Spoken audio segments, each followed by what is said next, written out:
अस्सलाम वालेकुम friends and welcome to Ababeel.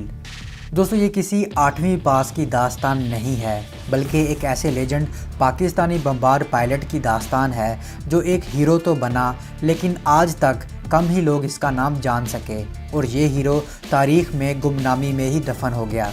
Pak Bharat जंग शुरू हुई तो पाकिस्तान के B-57 बमबार तैयारों ने रात के अंधेरे में भारतीय अड्डों पर हल्ला बोल दिया।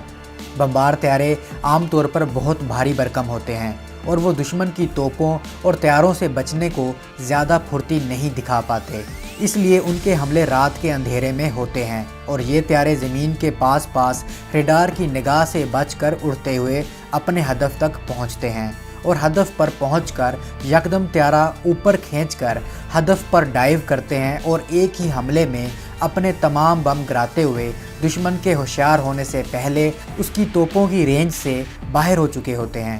पाकिस्तानी B-57 तैयारे 500 पाउंड के 8 बम लेकर जाते थे और इसी तरीके को फॉलो करते हुए एक ही हमले में 8 बम गिराते हुए आगे निकल जाते थे। लेकिन ऐसे हमले में लाजमी नहीं होता था कि सारे बम निशाने पर गिरें। अक्सर ऐसा होता था कि 2 बम एक ही टारगेट पर जा गिरते, जिसकी वजह से एक्यूरेसी कम रहती थी, लेकिन ये हमला करने का इंतहाई महफूज तरीका था।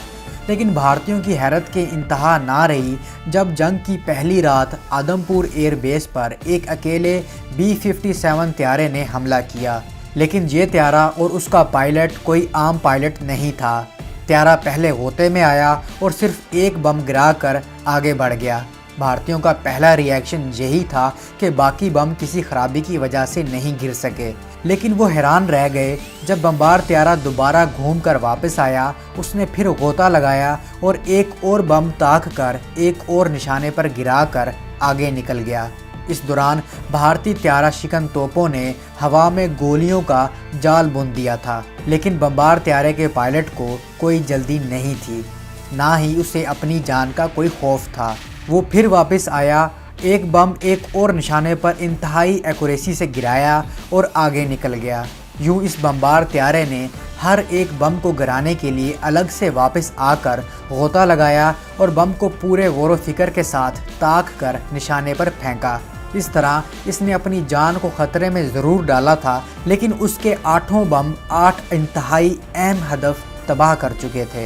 यूँ इसकी एक्यूरेसी 100% रही थी। इस हमले के बाद भारतीयों की जानिब से इस बमबार पायलट को 8 पास चार्ली का नाम दिया गया। पूरी जंग के दौरान 8 पास चार्ली मुख्तलिफ अड्डों पर हमले करता रहा। वो हमेशा अकेला आता था और पहले बम के साथ ही वो भारतीयों को खुला चैलेंज देता कि मैंने अभी 7 चक्कर और लगाने हैं, तुमसे जो होता है करके देख लो। और ये इस पायलट की महारत की इंतहा थी कि कभी किसी तैयारा शिकन गन की गोली उसे छू भी नहीं पाई। दुश्मन को धोखे में डालने के लिए 8 पास चार्ली एक अनोखा काम किया करता था। अंधेरी रात में तैयारा तो दिखाई देता नहीं था, तो दुश्मन के तोपची तैयारे की आवाज़ सुनकर अंदाज़ा लगाते थे कि तैयारा किस जानिब से आ रहा है। इन तोपचियों को परेशान करने के लिए गोता लगाते वक्त चार्ली अपने तैयारे का इंजन बंद कर देता।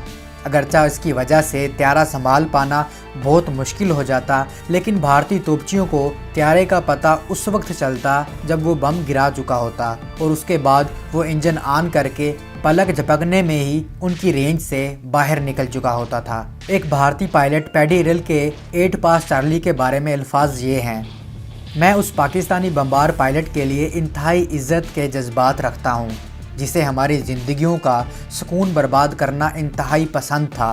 8 पास चार्ली एक ऐसा लेजेंड था, लेकिन उसकी ये आदत बहुत बुरी थी कि वो चांद निकलने के ठीक 30 मिनट बाद अपने हदफ पर पहुंच जाता, ऐन उस वक्त जब हम अपना पहला जाम ख़त्म कर रहे होते थे। वो एक ऊंचे तरीन दर्जे का इंतहाई प्रोफेशनल पायलट था। अपने हमले की सीमत छुपाने के लिए वो गोता लगाने से पहले इंजन बंद कर देता और जब तक तोपची फायर खोलते वो फटते गोलों की छतरी से नीचे आ चुका होता था और बम गिराने के बाद वो इंजन को फुल पावर पर करके गोलियों की रेंज से बाहर निकल जाता। दोस्तों, अपने दुश्मन की जानिब से 8 पास चार्ली का नाम पाने वाले ये pilot squadron leader Najeeb Ahmed Khan थे। भारत को आज भी ज़रूर याद है कि कोई था जिसे दुश्मन का सुकून बर्बाद करने में अजीब सा मज़ा आता था। تو دوستو امید ہے آپ کو یہ چھوٹی سی کاوش پسند آئی ہوگی۔ میں ملتا ہوں ایک نئی ویڈیو کے ساتھ، تب تک کے لیے اجازت، اللہ حافظ۔